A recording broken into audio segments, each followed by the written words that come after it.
Bonjour à tous, alors je sais très bien que vous préférez quand je tire les cartes, quand voilà je fais des vidéos cartomancie, j'ai remarqué. Mais aujourd'hui je voulais parler d'un sujet qui me touche, c'est l'infertilité. Alors pourquoi? Parce que vous êtes très nombreuses en fait à venir me voir pour me demander des tirages, savoir si vous allez tomber enceinte bientôt. Voilà, plein de questions par rapport à une future grossesse. Je sais très bien que c'est très dur pour vous et ça me touche. Donc je voulais vous donner quelques petits conseils parce que moi, voilà, je vais parler de moi. Je le fais jamais, mais je vais parler de moi.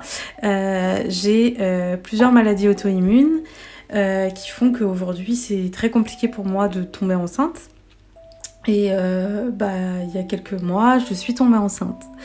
Et du coup, c'était juste pour vous donner quelques petits conseils qui peut-être vous pourraient vous aider.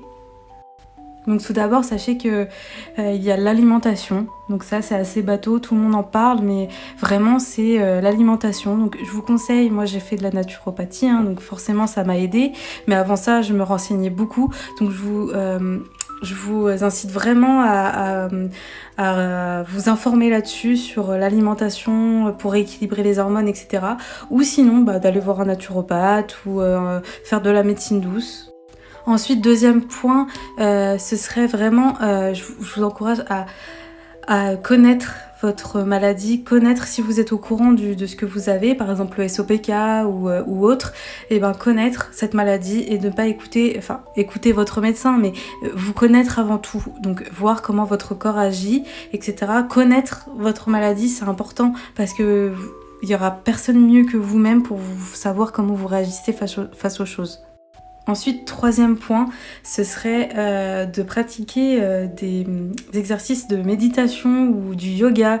En fait, quelque chose qui va vous détendre. Parce que souvent, on parle de stress. Moi, je me sentais pas stressée.